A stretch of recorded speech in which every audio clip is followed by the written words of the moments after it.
Amin'ny ankapobeny inona ny zavanitranga tao anatin'izay andro vitsivitsy tany Bruxelles izay inona ihany koa no nanamarika ny andro farany tao anatin'ity fihaonana an-tampon'ity fitinina ao anatin'ity fanadihadiana izay idiran'ny Andriamatoa David Saona Antarbe ity ny akon'izay. Farana androany tolakandro zany ny fivoriana faefatra tampony ny vondrona Europeanina sy Afrika Ardenisy ny fanambarana iombonana izay antsoina hoe fanambarana Bruxelles 2014. Misy eo amin'ny handiny nefa telo amby enimpolo eo izy ireo ary ny zavatra lehibe amin'izany moa zany dia hoe fanaraka ny rehetrarehetra fa misy fiaraha-miasa vaovao izay atao eo amin'ny vontota izany ary dia mikasika ny fandriampahalemana ny sécurité, mikasika ny démocratie, mikasika ny fampandrosoana, mikasika zavatra maromaro ohatra ny fiarovana ny olombelona, mikasika ny ao anatin'izany koa ny partenariat bilatéral zany eo amin'ny vondrona Europeanina sy ny Afrika. Ny fivoriana manaraka moa zany dia atao amin'ny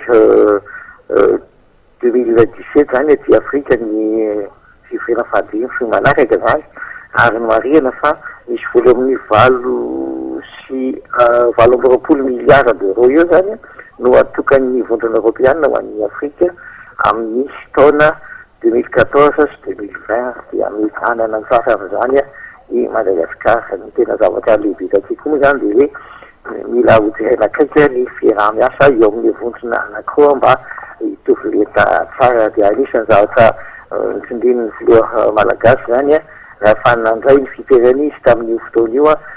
Maleriva zany teo amin'ny Assemblée Générale ny vondrona iombonana Europeanina sy ny Afrika zany dia nambarany tokoa tamin'izay fotoana izay fa ilaina mihitsy mba hisiny ny fiaraha-miasa zany hoe mitovy lenta tsara ny Europeanina sy ny Afrikanina. Dia indrindra fa ny Madagasikara moa zany raha amin'ireo zavatra izay nivoizina rehetrarehetra tatao anatin'ity sommet na fianamben'ny mpitondra afrikanina dia Madagasikara dia anisan'ny nandray anjara satria zany marika fa miditra ao anatin'ny fianakaviam-be iraisam-pirenena sy Madagasikara. Zay zany ny vaovao farany aty farapisy moa zany dia anainga ho an'ny Paris ny filoham-pirenena rehefa avy niaona tamin'ny raha jerena koa androany hariva sy androany tontolo zany dia niaona tamin'ny Andriamatoa Andris Pelbalts zay le Commission Européenne mikasika ny fampandrosoana izy dia avy eo niaona tamin'ny tompona andraikitra ambon'ny gouvernement espagnol dia Andriamatoa Mariano Rajoy dia niaona tamin'ny ministre britannique amin'ny Afrika Mark Simons ary dia niaona tamin'ny Andriamatoa Pierre Vimon secrétaire général exécutif du service européen d'action extérieure mazava-dehibe an'izay moa Andriamatoa Pelbalts dia mikasika ny resaka économique ny onzay mifeda moa tena zava-dehibe eo. Andriamatoa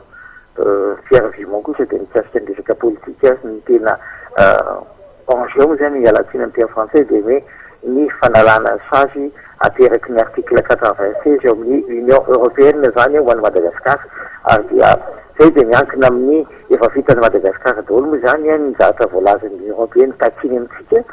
fa afa-tsy ny farany sisa zany dingana farany dia ny fametrahana ny gouvernemanta vaovao sy ny prime ministre vaovao izay tsy ho ela hoy ny filoha Erasona Ramatoanina. Zay ary vaovao ty Bruxelles dia tsy amin'ny reka manokany groupement TV David Saona.